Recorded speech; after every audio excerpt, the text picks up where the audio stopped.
Para perompak diyakini telah membajak sebuah kapal tanker minyak dengan 17 awak yang sedang berlayar di dekat pantai Somalia. Kapal yang bernama Honor 25 diserbu pada Rabu malam oleh 6 pria bersenjata.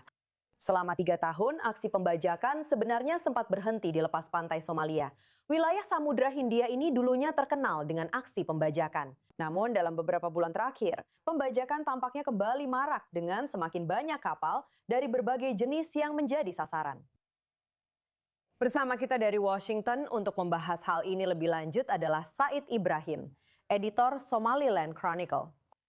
Terima kasih telah bergabung bersama kami. Apakah ada kekhawatiran bahwa ini akan menjadi gelombang baru pembajakan yang sebelumnya tampak sudah mereda dalam beberapa tahun terakhir? Oh, ini jelas menjadi kekhawatiran.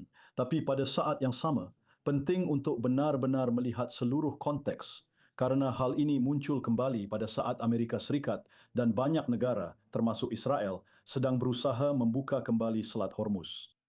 Dan kita semua tahu bahawa itu adalah jenis pembajakan yang lain. Tapi kembali ke Somalia, masalah utamanya adalah pembajakan sebenarnya tidak pernah benar-benar hilang.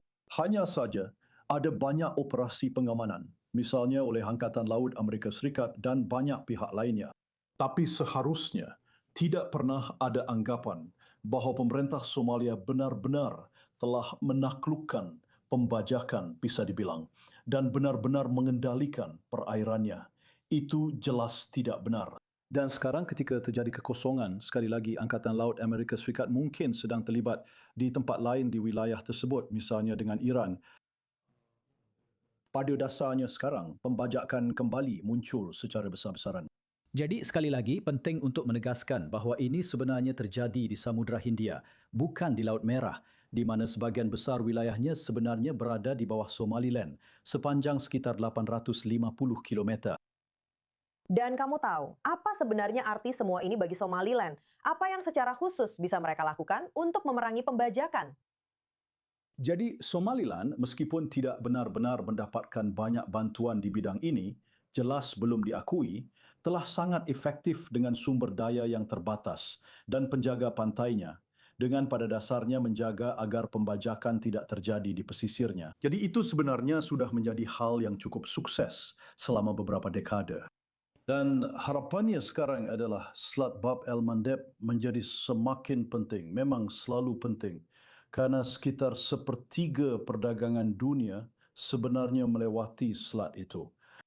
Jadi sekarang Somaliland benar-benar diakui, harapannya adalah sebagai bagian dari kerangka keamanan yang akan dibangun bersama Israel. Akan ada komponen angkatan laut yang benar-benar memperkuatnya sehingga bisa melakukan tugasnya dengan lebih baik untuk memastikan keamanan. Pertama, Selat Bab el-Mandeb selalu terbuka untuk perdagangan. Dan yang kedua, Laut Merah, anda tahu. Dan sekali lagi, pada dasarnya wilayahnya, Laut Merah, tetap bebas dari pembajakan. Apakah ada cukup infrastruktur militer untuk menjaga keamanan di sekitar wilayah tersebut agar tidak terjadi kekacauan yang berlebihan? Jadi tentu saja, maksud saya jelas Somaliland ketika anda tidak diakui dan dengan beberapa senjata yang dikenakan embargo yang berlaku untuk Somalia dan hal-hal semacam itu. Maksud saya keadaannya tidak seperti yang anda bayangkan, seperti Angkatan Laut India atau yang lainnya. Tapi pada saat yang sama, dengan sedikit sumber daya yang bisa mereka kumpulkan, mereka sangat efektif dalam memastikan jalur perairan mereka selalu aman.